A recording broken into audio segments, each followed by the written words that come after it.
Ayo, welcome into the CHGO White Sox Podcast, coming to you live remotely. I'm your host, Sean Anderson. You can follow me on Twitter at Sean_W_Anderson. Herb and Vinny are on vacation, so we wish them, cold drinks. I don't know. You can follow the show on Twitter at CHGO_White Sox, and we are being produced today by Greg Braggs Jr. And since Vinny and Herb are out, I am very happy to be joined by Malachi Hayes. You can find their work over at Southside Sox, Baseball Prospectus, and Pinstripe Alley. And we're mainly talking about your piece on Luis Robert Jr. and how he's turned into this, as you said, baseball god. And the only reason why he's not, MVP is because there's a guy doing baseball actual god stuff in Shohei Ohtani. But you can follow Malachi on Twitter at Pinetard Keyboard. It's great to finally talk to you. It is great to finally talk to you, especially since, the last time I was here, we had our kind of Franken panel of myself, Vinny, and Adam Hogue guesting over from the Bears show, which was a fantastic time. But we've exchanged pods a few times, so it's good to connect with the White Sox. Yeah, finally collide. We talked on shagging flies before too. So me, you, and Ben, right? That was a good time. So glad to meet back up. Again, you could read Malachi's work over at Southside Sox, and the latest piece is about Luis Robert Jr. And the small adjustments he's made. A lot of different interesting things, a lot of inside baseball that we could talk about. But we just talked about this yesterday. He's the only reason to watch the Sox in the second half, right? At this point, I mean, other than if they kind of go against all odds and actually decide to cut bait on folks like Elvis Andrus and decide that that the Gavin Sheets experiment in right field is not working, and they actually let Lenyn Sosa or Oscar Colas or some of the more interesting, even maybe Jose Rodriguez, some of the guys in the upper minors who might be interesting, get a little bit of run.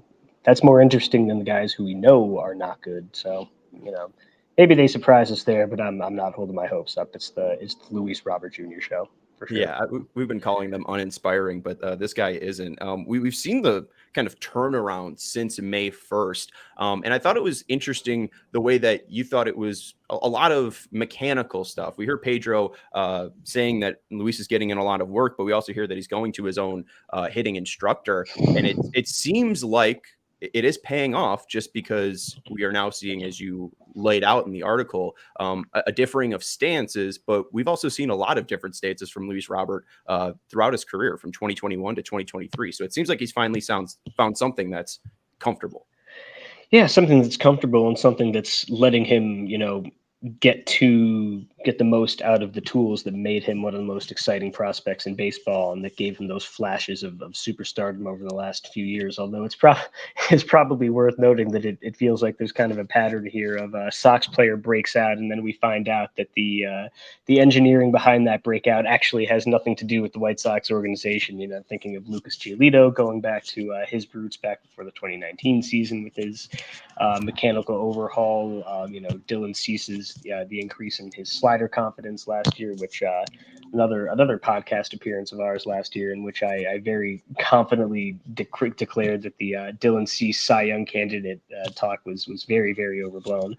But that it tracks. Yeah, it tracks. There's clearly adjustments being made, and they're being made at a quicker pace than what we usually see out of struggling hitters in the organization. Yeah. And you made the note that he was very open to start the season. And what we saw even in 2021, and this was noted from Luke Hooper via Fangraphs after the 2021 season, was that pre-injury in April of 2021, he was very closed off like we're seeing now. And then post-injury, August 14th to the end of the year, we see this drastic opening up of his stance. And Luke notes pre-adjustment, post-adjustment against fastballs, which again is what you were looking at today. So I find it very interesting that he's had success both ways against fastballs. But pre-adjustment in 2021, his batting average was 241 against fastballs. Post-adjustment, a cool 404. His pre-adjustment slugging was 352. Post-adjustment against fastballs, 727. His exit velocity went up about 3 miles per hour as well. But now we see the closeness that you note in your article. We've noted that he's just playing a lot more games, and you noted the comfortability. But, I mean, he is shortening up the stride. He is being more compact. what does this allow a hitter to do? And I think, does this help mainly with outside fastballs? Yeah, the comparison for me that comes to mind, it doesn't seem super intuitive off the bat, but Giancarlo Stanton and the adjustments that he's made over the course of his career, something that comes to mind is that here's a dude who has a huge amount of raw power, as much raw power as you see as just about anyone in the game. I mean, Luis isn't quite at Stantonian levels of that because just about nobody else but him is. But the same kind of principle applies where if you have a lot of movement going on and you're not very healthy, you're not going to move very efficiently. You're not necessarily going to move very quickly, and you're going to have trouble, just consistently getting the bat to where you need it to be. So if you look at the progression of Stanton's batting stance over the past 4 or 5 years or so, where he's had kind of the opposite progression here, where he started out relatively open, relatively even, and has slowly morphed into, a almost famously closed stance where he's almost turning his back to the pitcher. And the reason that he's doing that is because he's huge. He's got long levers, but he's got a lot of power. And he needs to simplify those movements so that his swing, you can see it, is basically just boom, get all those moving parts out of there, get to the good stuff. And I think it's the same kind of principle applying here where, especially after another 2 years of injuries, especially lower body injuries, nagging lower body injuries that have taken him out for half of the season in a couple cases, you slow down a little bit, that open stance that might help you approach wise, that might help you be a little bit more aggressive, that might help you actually get into the stride of your swing a little bit more at one point in your career, might actually come back to haunt you later on where, it may be, you've had a couple years where your legs aren't under you as much as you want them to be. So you start moving back in the other direction. And instead of, you still got the leg kick is there, his bat path hasn't really changed a whole lot. But just by taking away those extra little precious milliseconds where he has to, tense himself up, untense himself up, tense himself up, untense himself, and then get his hands going at the same time that he's getting his lower half going, that syncretism, that kind of synchronicity there wasn't happening earlier in the year. So you make that adjustment where close yourself off a little bit. It's not a universal thing. It's not going to work for every single hitter. But that's helping him get out in front more, instead of getting his foot down just a fraction of a second later because it's starting all the way back here, he's getting his front foot down in time that he could actually use his lower half and turn, get his heel off the ground, really get that rotational power from his hips and from his core. And that being the case, he's not late on fastballs anymore on the upper half. I think the first in the article you're referring to, I used a GIF of a 93-mile-an-hour fastball last year from Drew Hutchison, who is not in the majors anymore for a reason. It's not because he doesn't play the White Sox every day. Yeah, exactly. I mean, look, when you're getting cut by the dregs of the AL Central, it's probably time to go back to school, so to speak. But, and yet here the White Sox are picking up Touki Toussaint from the Guardians and Mike Mayers from the Royals. Mike Mayers. Oh boy, I can't wait to see 25 appearances out of him the rest of the way. But yeah, that's the difference it makes. I mean, when it comes to hitting, we're talking about not even milliseconds, just fractions of a second are what makes a difference between making good contact out in front of the plate, which is when you're going to get to power because you have more time for your swing to build up momentum and make contact with the ball. Than you do if you're hitting the ball back here, which is why it's a lot harder to hit for power to the opposite field than it is to the pull side, which is why the conventional wisdom these days is to get to your power, you need to pull the ball. And he was, for a large part of last year, whether it was due to mechanics, injuries, those two things are always intertwined.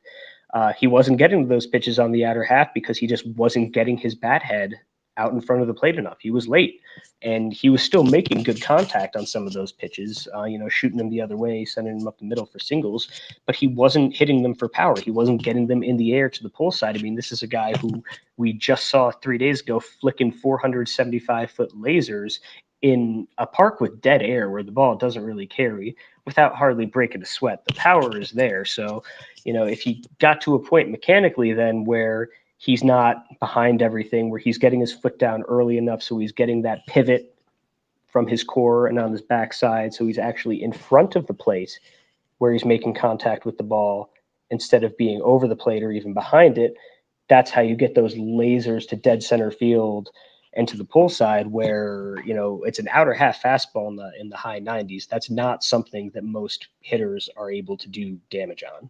Yeah, and he has been. And I mean, again, it's just kind of showing the MVP level talent that he does have. And you noted in your article just the launch angle on all of those outer half four seam fastballs, and you really didn't see an elevated launch angle in 2022 outside of going to the opposite field. But I mean, in your piece, to the pull side, it's above 12%. Up the middle, it's above 23%, and to the opposite field, it's about 17%. So anything above 20% with like a 105 exit velocity, which is usually he's turning out fastballs at, got a good chance of leaving the yard. So that's going to be good. It's going to be good for your bottom line statistically. And I think, I didn't really hammer it all that much in the article, but the launch angle tells a big story there and really does, sync with the kind of mechanical fixes that we're seeing where he wasn't using his lower half enough last year. That was the issue, is that he was getting those pitches on the outer corner, and by the time when he's getting his foot down, his hands would already be moving towards the bat.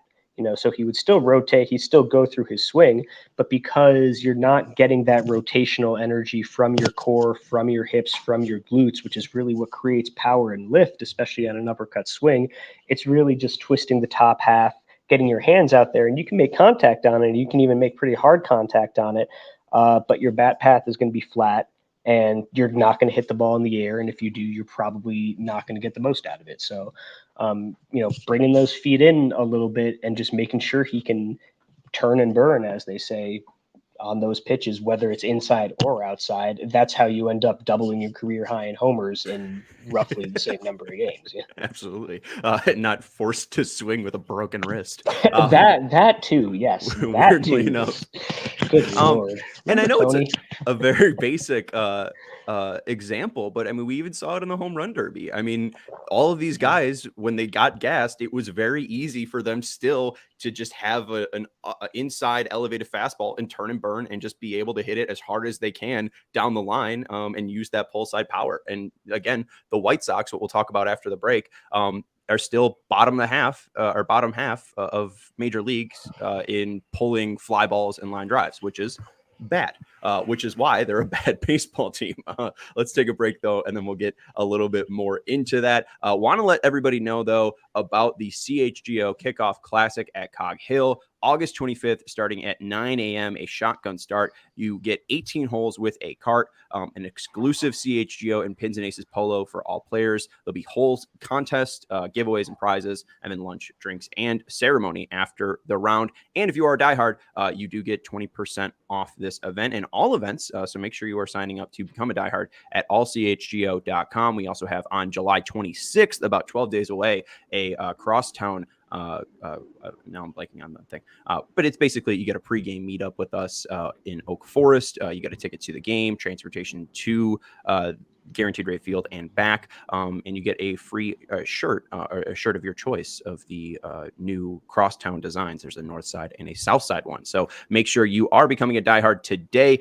You get premium written content at ALLCITY, a free shirt when you become a member, and again, discounts when you want to come to any of our events like the Crosstown Classic event or the CHGO Kickoff Classic, our golf event at Cog Hill. And there is also a members-only Discord. So sign up today to become a diehard, and we will start building and keep building this community and make it a great fandom for all you out there. Make sure you're hitting that thumbs up button if you're hanging out with us. We also want to let you know about our friends over at Goose Island Beer Company. CHGO is supported by Goose Island Beer Company. All of our events will have Goose Island beer there. So that's always another good reason to come. Whether you're hitting the links with us, whether you're going to the game with us, there'll be some Goose Island beer there. Of course, Chicago's beer since 1988. Their beer roster includes the Goose Island IPA, the 312 Wheat Ale, the Full Pocket Pills, and the Tropical Beer Hug IPA series. They got the Tropical Beer Hug, which is at 9.9% alcohol. They got the Neon, which is at 7%. They got the Hazy IPA at 6.8.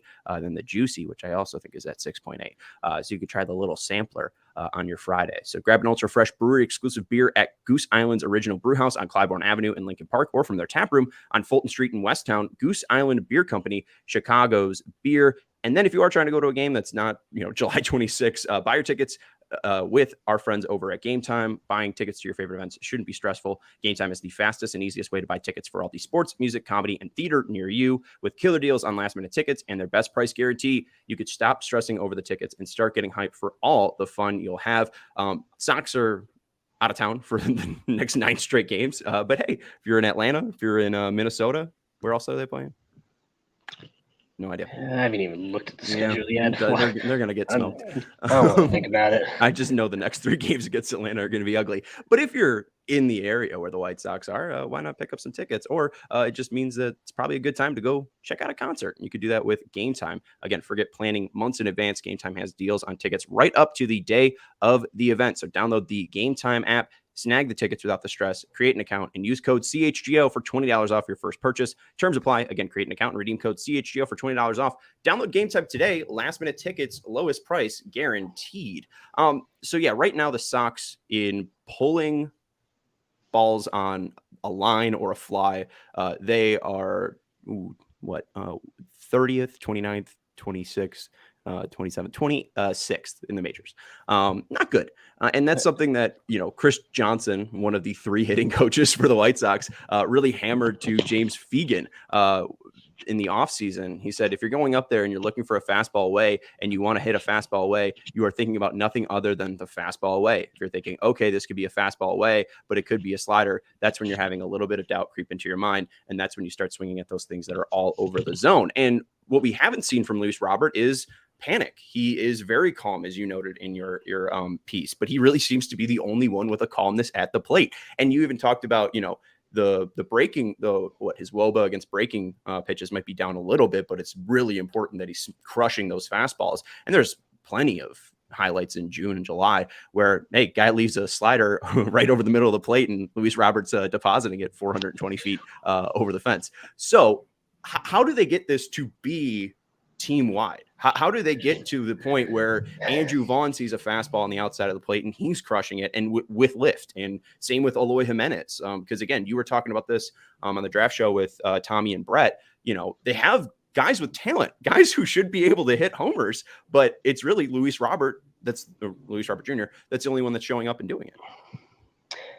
Yeah, I mean, gosh, I wish I had some solutions to what I would actually say to them, because, right, or else I'd be the White Sox pitching coach, right? Yeah, but no, it's a consistent problem, and I think there's a lot wrong with the things that Hawk Harrelson said on White Sox broadcasts over the years. But one thing that I think he always had a pretty good feel for was when what he'd say a hitter was in between.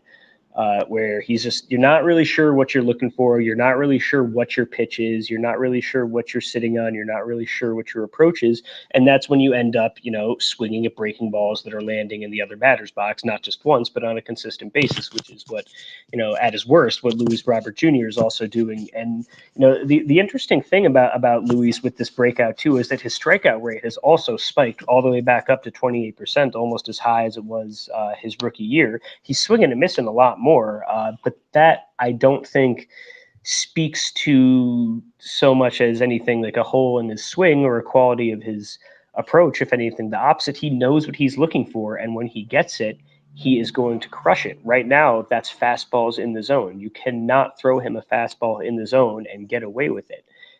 And like I said in the article, the number of pitchers who can get through an at-bat and be successful without throwing a fastball in the zone are pretty far and few between. And that also sets you up well, where if you're just sitting on something hard in the zone, you can still adjust breaking ball. So you know what, maybe you're still chasing some of those sliders in the dirt, those curveballs in the dirt, but then you get the hanger down the middle, you're not missing it. If you're already looking fastball there, I can't speak to exactly what his approach is, but the numbers kind of speak for themselves. He's killing those hangers. And as far as the other guys go, I mean, with Andrew Vaughn specifically, it's something that I wrote about a couple of years ago, where I looked at the way that he was hitting the ball hard the other way, and the way that he was consistently spraying the ball. It almost gave me kind of, Pete Alonso vibes, or, kind of short fire hydrant Aaron Judge, to use a very sacrilegious comparison there, in terms of being like kind of a rare ability to make contact with a lot of pitches and impact them the other way and up the middle. And my hypothesis at that point was that with more experience, he had at that point come straight up to the major leagues, had played 50 games in the minors, none above AA, missed the 2020 season, all that stuff, is that, with time, your pitch recognition gets a little bit better and you start getting better at recognizing those inside fastballs, those hanging breaking balls, when you can just fire early and turn on them and deposit them 450 feet into the left foot bleachers. I think of the walk-off home run that Vaughn hit to end the 10-game losing streak against Tampa Bay. That's the kind of thing that I was anticipating we were going to see a whole lot more over the last couple of years than we have.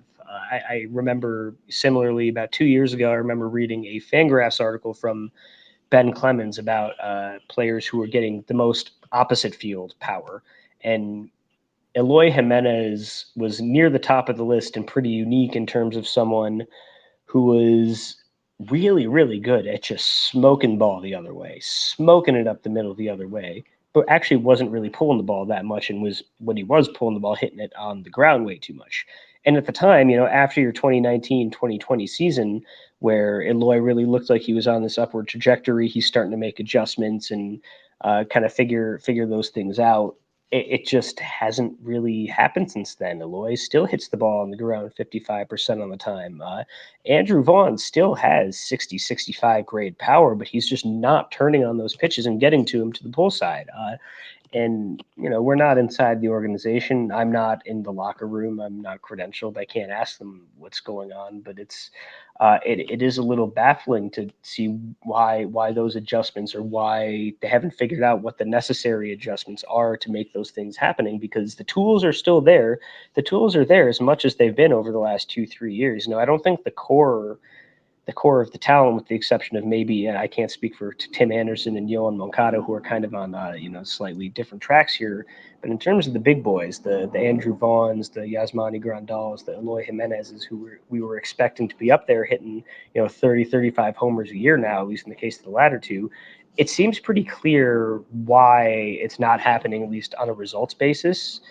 But what the adjustments are to make it happen, like why those aren't happening, why they're not even talking about until pretty recently, like, yeah, we really need to put the ball in the air to the pull side. That's something we've not been doing. We haven't really heard too much of that until even recently. So it's it's the problems haven't changed and the solutions haven't changed either, so the status quo hasn't changed. And right. Luis Robert is really the only one who seems to have been able to find a way to work through those issues and actually hit his ceiling by maximizing his tools, which Eloy and Vaughn are still not even close to doing. Right. And shout out to Derek. Even a good hitting Eloy. Eloy's hitting pretty well this year, and it's still a fraction of where he could be and where he needs to be if the Sox are going to be a competitive team again next year. So, yep.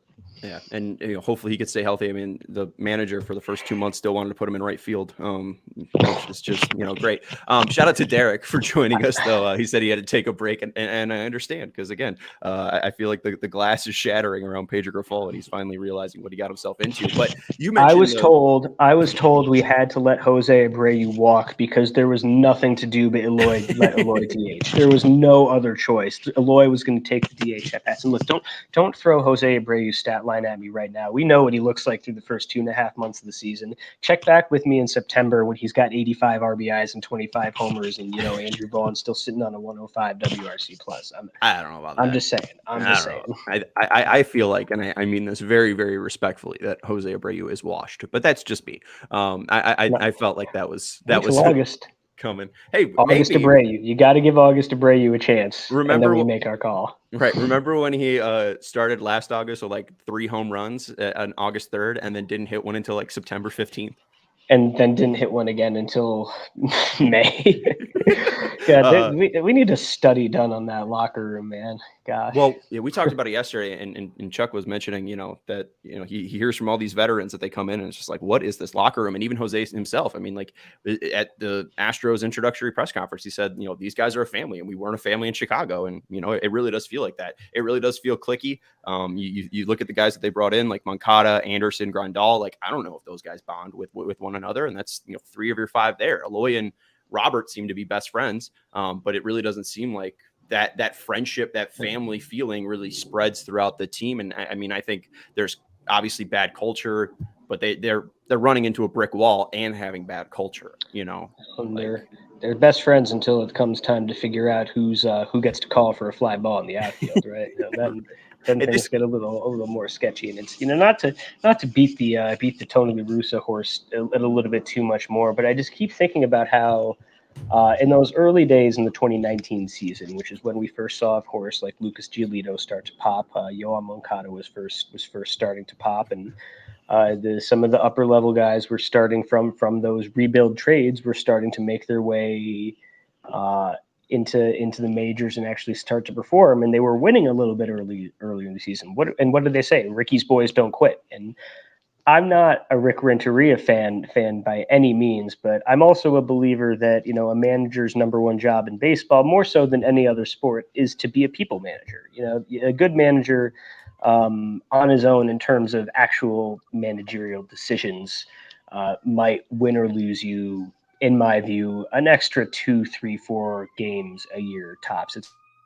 It's not like basketball with a full scheme and the fit of the players within the scheme and their performance within that scheme is like really, really interchangeable and dependent on who's running it.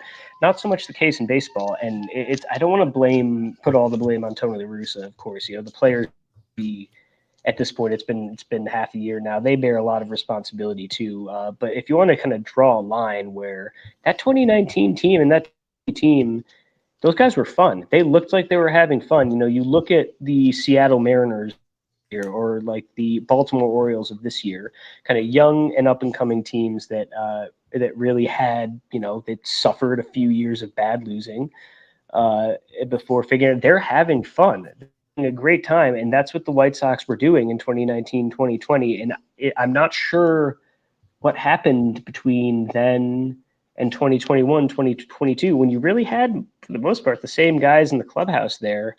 And it just kind of evaporated. And when you get that environment, guys don't break themselves out of slumps. They just sink further deeply into them. You don't go on runs, you go on a couple losing streaks, and that's that. So yeah, it just feels a little bit broken in a way that's hard to say as an outsider.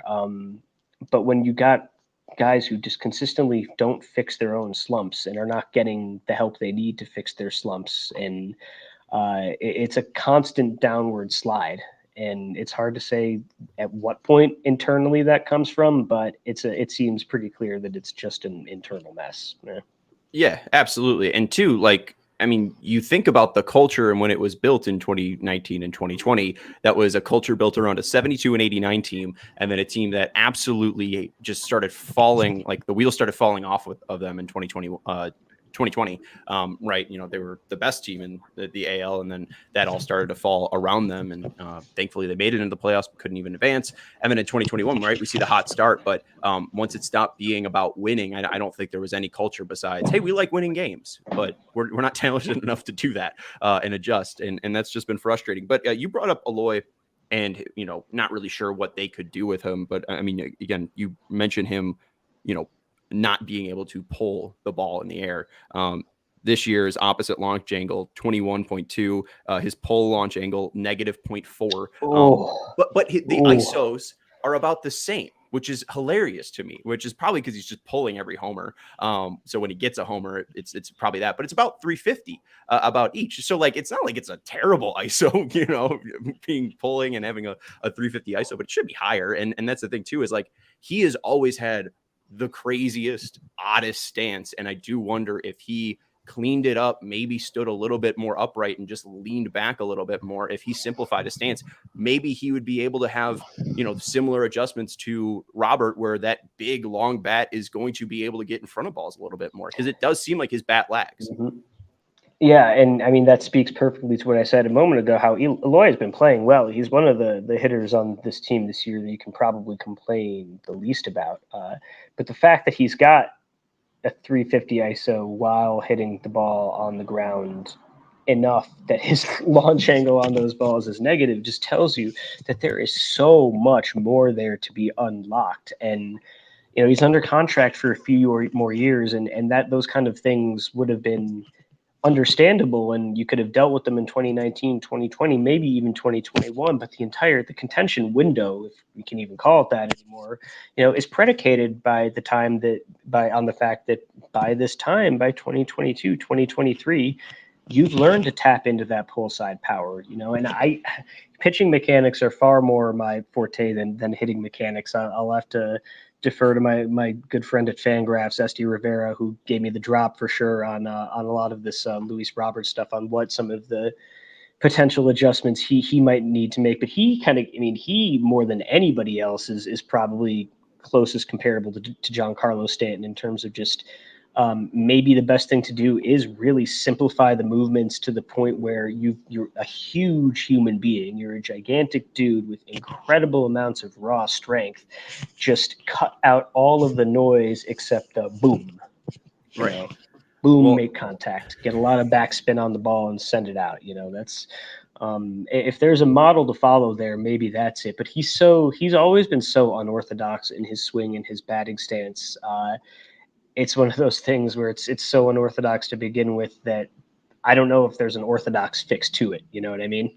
That's true. If you're able to hit the ball as hard as he is, it's just like, I don't know. It's just, I don't know. Baseball is hard. I'm not playing in the major league, so I'm not going to like it's an it's an easy fix. But also, if you've made it there, I think you have the talent to make those adjustments. That's why it's like, I have the fear, we'll talk about this after the break, I have a fear if they do trade, and this is probably why they're untouchable, if they do trade a Vaughn or Eloy Jimenez, a different organization would be able to unlock them because, again, the talent seems to be there. We'll talk about that after the break. Want to let everybody know, though, about our friends over at ComEd. Usually I have Herb and Vinny to talk through this with me, but I'll give it to you straight. All right. The ComEd Energy Efficiency Program is committed to helping families and businesses in the communities they serve, helping manage energy usage and lower energy bills now into the future. They do this through a wide variety of incentives on lighting and other efficiency upgrades to commercial, industrial, and public sector customers of all sizes across the territory. And they also offer free facility assessment that can help find energy saving opportunities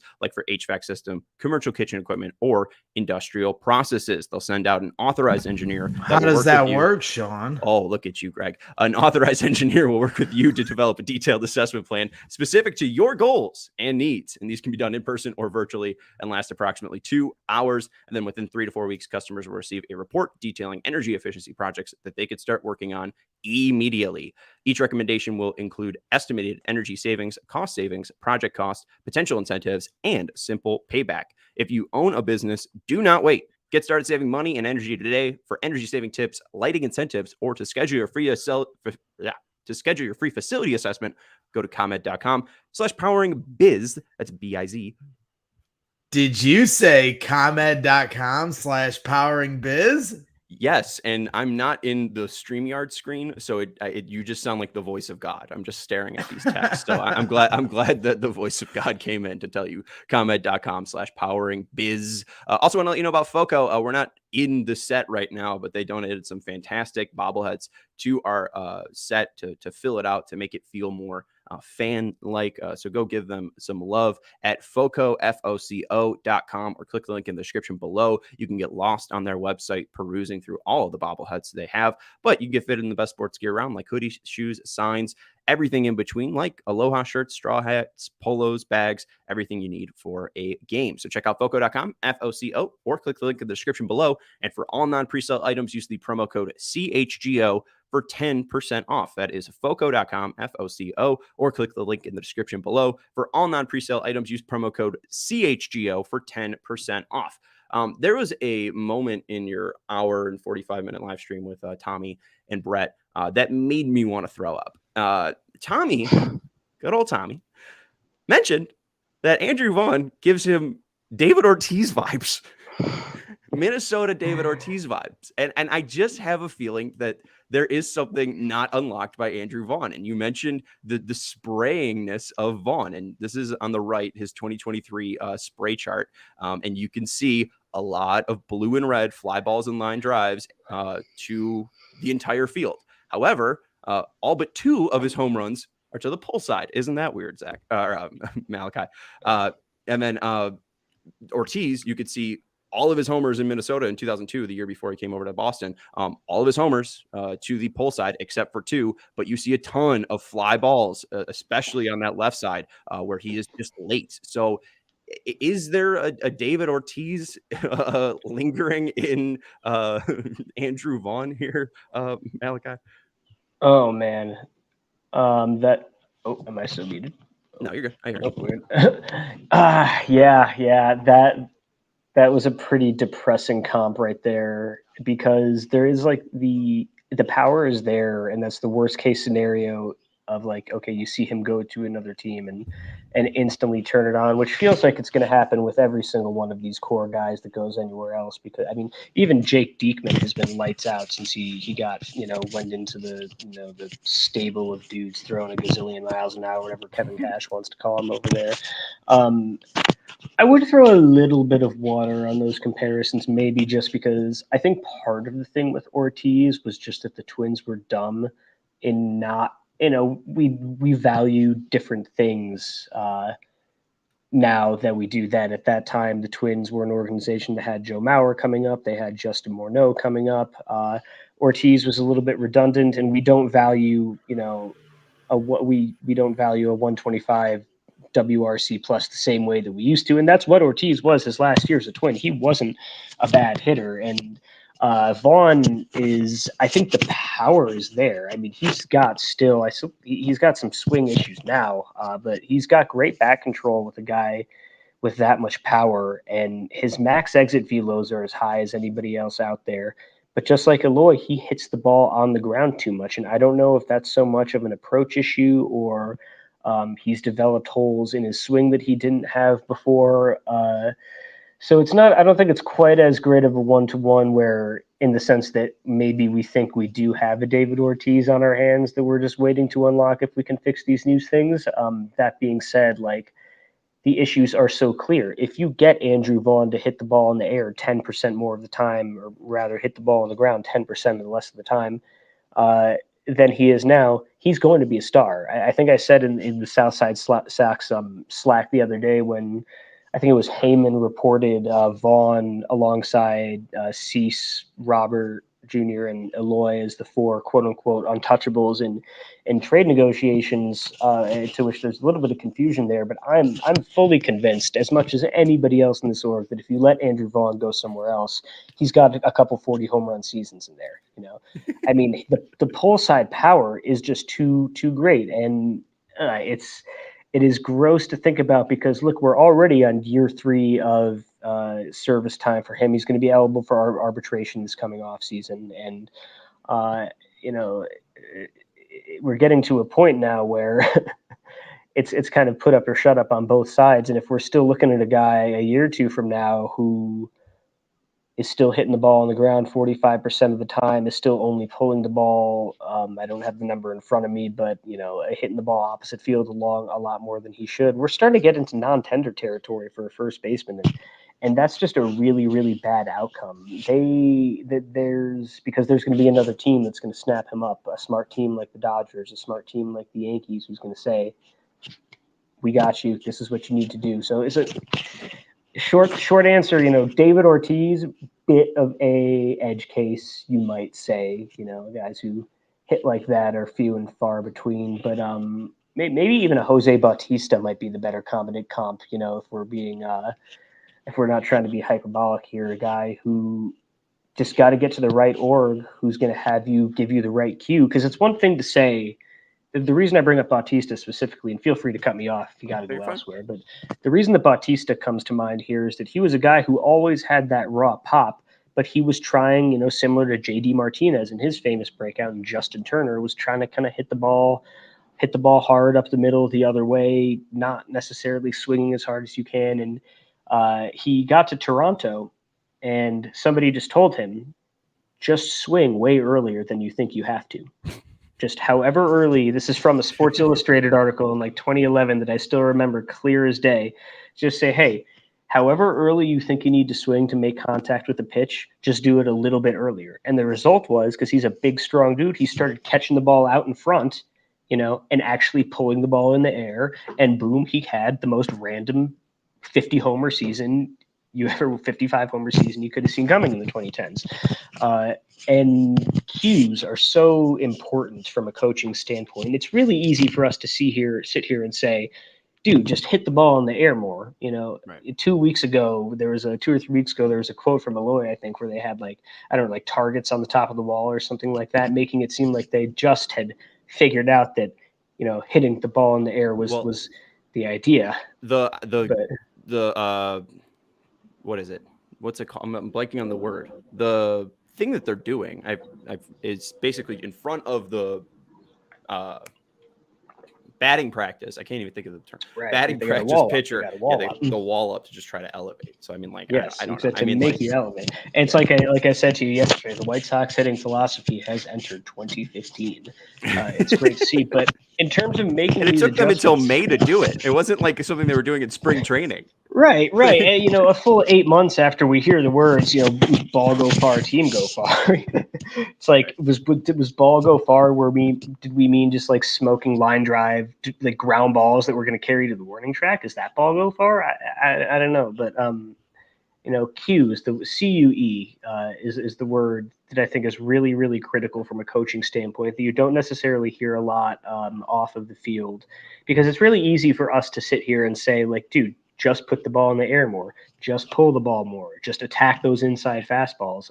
But of course, when you're taking 10,000 swings a year, hundreds of days in the cage, you're in a groove, your mechanics are what they are. Making adjustments is hard, and the things that coaches say to players to get them to make those adjustments can be really tricky, because you can actually try to do something and think you're trying to do something with your body when you're swinging, and you're actually not doing it, and you have to think of it a certain way. If Jose Bautista had gone up there and said, okay, I'm just going to try to pull the ball as hard as I can, or pull the ball in the air, that probably wouldn't have worked. Someone had to frame it to him in a way saying, hey, just swing a little bit earlier, and boom, suddenly it works. And it's clear, I think, that the combination of the lack of inspiring commentary from the string of hitting coaches the team has gone through in recent years, as well as the fact that, again, guys like Giolito, Robert, see some of the best players on the team, the guys who are making the biggest leaps, seem to kind of chronically be getting outside input to make those adjustments. You have to find a way to frame it to players in a certain way that's going to make it make sense with the way they move their bodies, with the way that they swing, Yeah, I mean, I was thinking, and they're just not doing that. They're clearly just not doing that. And I don't know how to make them do that beyond a full regime change, because I don't think it seems like Pedro Grifol is not the type of guy, as much as he might have helped Sal Perez, doesn't seem like he's the type of guy who's going to get it done either. Yeah, and then too, like, even just building off of that, like, it's how you frame it. I was watching Dodgers and Yankees, and they were talking about how Freddie Freeman got Jason Hayward to come over to the Dodgers, and just basically saying, like, hey, they'll just make it easy for you to understand. The Dodgers win a lot of baseball games. It's almost like they should hire somebody from the Dodgers. I don't know. The Giants, maybe I don't know. It seems like there's teams that are good, and the White Sox don't want to listen to any of that, because that makes too much sense. But even Sam in the chat saying, you wish, when I brought up the Vaughn and Ortiz comment. Obviously, yes, I do wish, but like, I do think there is some thing there, because he is pulling the ball more. 5.5% in his rookie year, 6.2%, and then 7% this year. The ISO has increased every single year, and the launch angle's increased 0.7, 1.8, 5.8. Still not good enough. An average distance of like 142. You want that to obviously increase. But like, even Vaughn, like, I mean, he's pulling up the middle and less away. But like, even now, the one thing that's kind of cratering his value is when he is going opposite field, he's not hitting it as hard, and he's hitting it more in the air. Average exit velocity around like 89 in the first 2 years, and like average launch angle around like 20%, and now it's 85.7 for the average exit velocity, and then like 27.4 for the launch angle. So it still seems like he's trying to figure out like how to adjust his swing to pull the ball more, but also not be completely incapable of slapping the other way. So yeah, I don't know. He's an interesting piece, and obviously, we want the best for all the players. It would make watching White Sox baseball more fun. Hunter asked though, no update on Luis Roberts' condition. I know that they are still waiting for MRIs, but nothing from the team or any beat writer yet. I think Clubhouse opens maybe 3 hours before the game, so you might start hearing stuff around 3. But he said he was looking into the Sox schedule for the next few weeks, and they might not even win 5 games. 3 games at Atlanta, 3 games at the Mets, 3 games at Minnesota, 2 games against the Cubs, and then 4 against Cleveland in Chicago. What do you make of this team before the deadline? I mean, we were talking about a team that might rival 2017, being 67 and 95. Man, I do want to say though, I'm not regarding this next couple of series here. I know they've got Kopech lined up to go against Strider. Is that who they're going with their yes, with Atlanta? Or I think maybe it's what's it called? I think Strider Saturday. I think it's Morton, Kopech, and then Cease Strider maybe. Hey, look, I'm not much of a betting man. I do see the DraftKings up in the top corner there. So I will say, just take a look at some of Michael Kopech's velocity numbers when he gets a little bit of extra rest. And another thing and this kind of plays into the conversation actually about getting better and getting, identifying the team being able to identify problems with players and then actually get them to fix them, is that there's a pretty clear pattern of Michael Kopech is not a pitcher who can go every 5 days and maintain his stuff.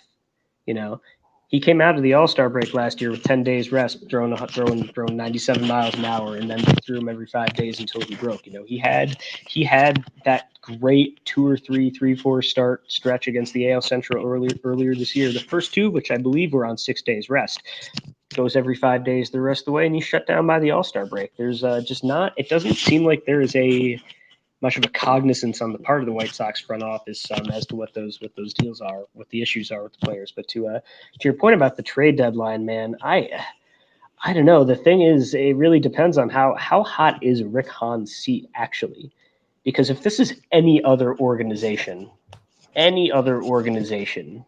in the league, except for maybe the Rockies, who might be the only one that is top to bottom dumber than the White Sox. Right.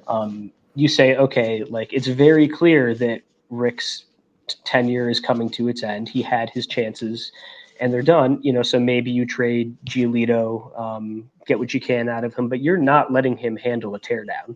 At the same time, with Giolito, even now, you've got this kind of question of you've got the qualifying offer in hand, which, as we learned a couple of years ago, is not so much of a sure thing on a great pitcher as you might think it is.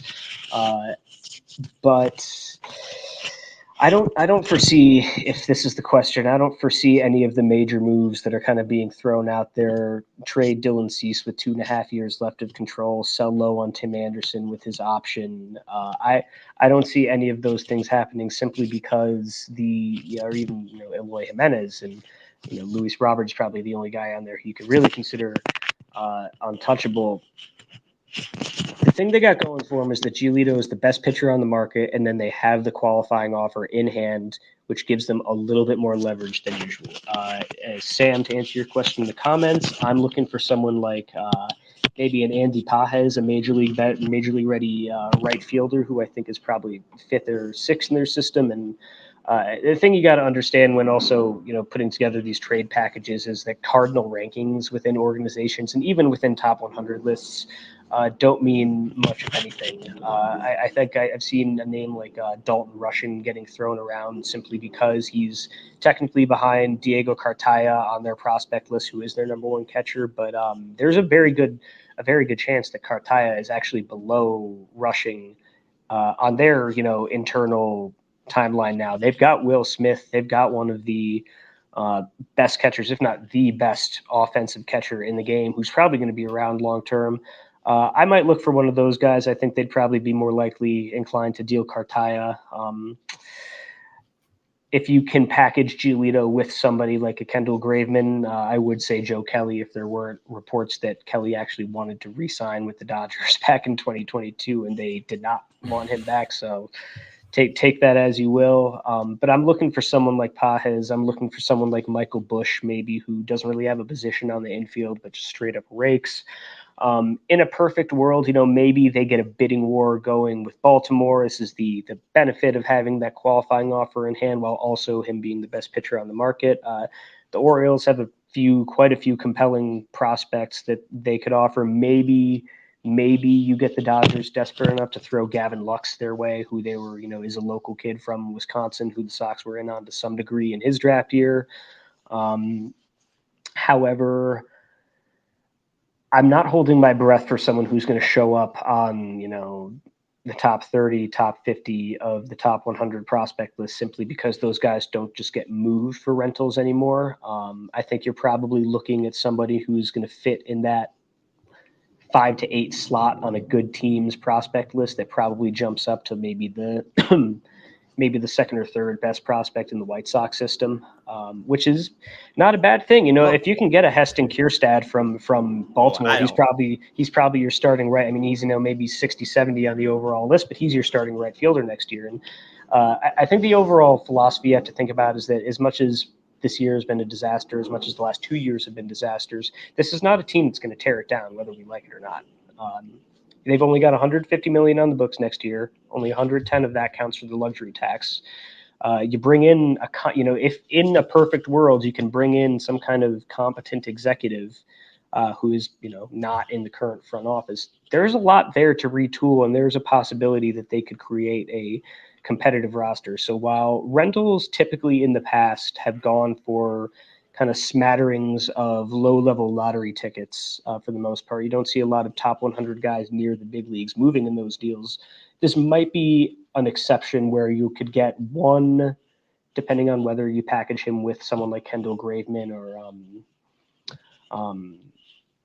I don't know, insert reliever, Keenan Middleton, even Closer of the future, Gregory Santos. Yes. Oh, gosh, we have a whole other podcast to do on our guy Gregory Santos, don't we? Hey, I mean, they got him for nothing. He's cheap, he's inexpensive, and he's good. I mean, the problem is that leaves a hole for which Rick Hahn can then fill with another $40 million reliever. I don't think we want that either, do we? I don't know. I mean, I would hope that seeing Keenan Middleton, seeing Reynaldo Lopez, Jimmy Lambert, and even Groot Santos, I mean, they've been able to pick the bottom of the barrel and get guys that can be decent arms. I mean, obviously Reynaldo and Jimmy have kind of fallen off a bit, but I think that they just need to stop signing people from the bullpen and just let cats cook. Yeah, I mean that's what's so baffling from day one about those Graveman and Kelly deals in particular. I think you can always justify paying market rate for who is a clear-cut top 2 or 3 closer in the game. I think the Hendricks deal from a value perspective was good. I think you do it again 10 times out of 10. You don't need to spend, commit $50 million, $40 million to set up men when that is the one position, the one singular, not 2, not 3, one position in the organization that historically they've actually been pretty good at developing internally. I mean, a large part of that early 2020 run before they kind of fell off the table there was driven by the fact that Cody Hoyer and Matt Foster, and then later on Garrett Crochet, came out of absolute nowhere to be dominant for a couple months. And even going back to guys like Evan Marshall, there's I hate to speak of him now because of the pretty horrific allegations against him, but it's not a surprise that Jimmy Cordero,